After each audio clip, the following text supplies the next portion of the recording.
Why is sea level rising faster in some places along the U.S. East Coast than in other places? This is from the Woods Hole Oceanographic Institute. It's on phys.org. Sea level rise above the city. Existing seawalls regularly floods the city docks in Annapolis, Maryland, as we know here. This is a nice picture of it. The statues at the dock are being washed by the water, as you can see. This whole park there, but the benches and the dock is under sea level, as we can see. Sea levels are rising globally from ocean warming and melting of land ice, but the seas are not rising at the same rate everywhere.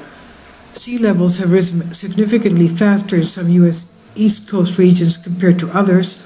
A new study led by the Woods Hole Oceanographic Institute, WHOI, reveals why. Over the 20th century, sea level has risen about 1.5 feet in coastal communities near Cape Hatteras in North Carolina and along the Chesapeake Bay in Virginia. In contrast, New York City and Miami have experienced about a 1-foot rise over the same period, while sea levels farther north in Portland, Maine, rose only about 0.5 foot. The reason is a phenomenon called post-glacial rebound, explains Chris Peacock, lead author of a study published December 20th, 2018, just yesterday, in the journal Nature. Essentially, land areas in the northern hemisphere that once were covered by mammoth ice sheets during the last ice age, such as Canada and parts of northeast United States, were weighed down like a trampoline with a boulder on it. But at the same time, land around the periphery of the ice sheets, along the U.S. mid-Atlantic coast, for example, rose up.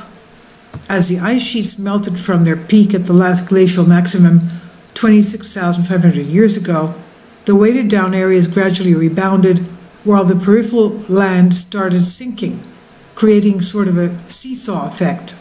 Even though the ice sheets had disappeared by 7,000 years ago, the seesawing of post-glacial rebounds continues to this day. To explore why sea levels rose faster during the last century in areas such as Norfolk Naval Station, Virginia, and the Outer Banks in North Carolina, Peacock and colleagues gathered tidal gauge measurements of sea levels, GPS satellite data that showed how much the land has moved up and down over time, and fossils and sediment from salt marshes, which record past coastal sea levels. They combined all of this observational data with complex geophysical models, something that has not been done before, to give a more complete view of sea level changes since 1900. The research team found that post-glacial rebound accounted for most of the variation in the sea level rise along the East Coast. But importantly, when that factor was stripped away, the researchers found that sea levels trends to increase steadily from Maine all the way down to Florida. Quote, the cause for that could involve more recent melting of glaciers and ice sheets, groundwater extraction and damming over the last century, Peacock says, and he adds, those effects move ice and water masses around the Earth's surface and can impact the planet's crust, gravity field, and sea level, end quote. And he says, post-glacial rebound is definitely the most important process causing spatial differences in sea level rise on the U.S. East Coast over the last century. And since that process plays out over millennia, we're confident projecting its influence centuries into the future. But regarding the mass redistribution piece of the puzzle, we're less certain how that's going to evolve in the future, which makes it much more difficult to predict sea level rise and its impact on coastal communities. This was provided by Woods Hole Oceanographic Institute. It was in the journal reference Nature, published yesterday, and it's on phys.org.